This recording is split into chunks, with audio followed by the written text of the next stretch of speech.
Hey, it's Lon Welsh at Your Castle Real Estate, and I want to talk just a little bit about the COVID trends and some of the impact that they have on listing homes and what that'll mean for the overall market.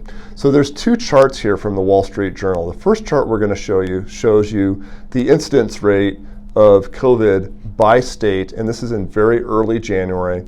And then the second chart shows that exact same information about 8 or 10 weeks later in early March. And you can see that all of the vaccinations that have been delivered so far have really greatly reduced the amount of people who are sick with COVID.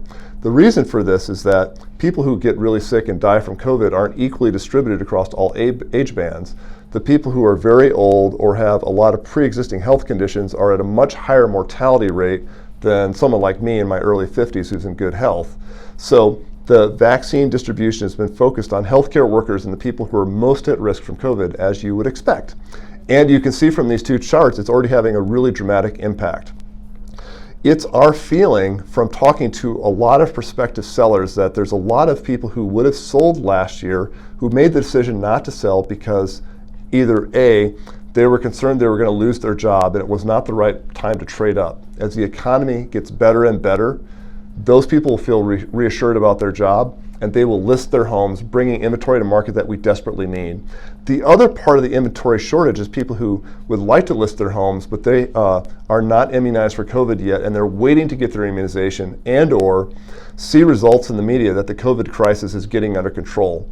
These two charts show you a lot of evidence that, yes, in fact, the COVID problem is under control by quite a bit. My guess is that these reluctant sellers are not going to list their homes just based on these two charts, but that it's opening a dialogue in their house that it's going to happen soon. And that they're probably in a low risk category like me. I probably won't get my shot till like June or something. They may not either. But if they're talking about it now, that means that they might be packing, they might be painting the walls that are kind of like an out-of-date color and doing other things to prepare the house now. So when they get their inoculation sometime in June or whenever, they'll be bringing their house to the market in July. So if you've been a buyer, particularly a new first-time buyer who's been just exasperated by the lack of inventory to choose from, we do believe that help is on the way, and these two charts are kind of the leading indicator of why there'll be more inventory by late summer.